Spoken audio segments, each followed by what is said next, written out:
ಮೀನುಗಾರಿಕೆಗೆ ತೆರಳುತ್ತಿದ್ದ ಬೋಟ್ ಒಂದು ಮುಳುಗಡೆಯಾಗಿದೆ.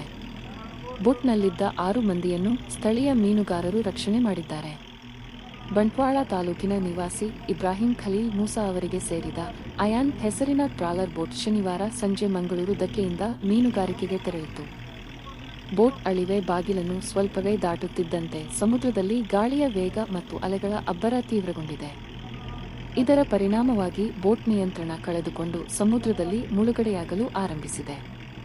ಬೋಟ್ ಮುಳುಗುತ್ತಿರುವ ದೃಶ್ಯ ಮೊಬೈಲ್ ಕ್ಯಾಮೆರಾದಲ್ಲಿ ಸೆರೆಯಾಗಿದ್ದು, ಬೋಟಿನ ಮುಂಭಾಗ ಮಾತ್ರ ನೀರಿನ ಮೇಲೆ ತೇಲುತ್ತಾ ಮುಳುಗಡೆಯಾಗುತ್ತಿದ್ದ ಭಯಾನಕ ದೃಶ್ಯ ವಿಡಿಯೋದಲ್ಲಿದೆ.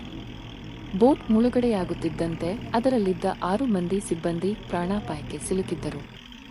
ತಕ್ಷಣವೇ ಕಾರ್ಯಪ್ರವೃತ್ತರಾದ ಸಮೀಪದಲ್ಲಿದ್ದ ಇತರ ಬೋಟ್ಗಳ ಮೀನುಗಾರರು ಹಗ್ಗ ಹಾಗೂ ರಕ್ಷಣಾ ಸಾಧನಗಳನ್ನು ಬಳಸಿ ಮುಳುಗುತ್ತಿದ್ದ ಬೋಟಿನಲ್ಲಿದ್ದ ಎಲ್ಲ 6 ಮಂದಿ ಮೀನುಗಾರರನ್ನು ಸುರಕ್ಷಿತವಾಗಿ ತಮ್ಮ ಬೋಟಿಗೆ ಎತ್ತಿಕೊಂಡು ರಕ್ಷಿಸುವಲ್ಲಿ ಯಶಸ್ವಿಯಾಗಿದ್ದಾರೆ.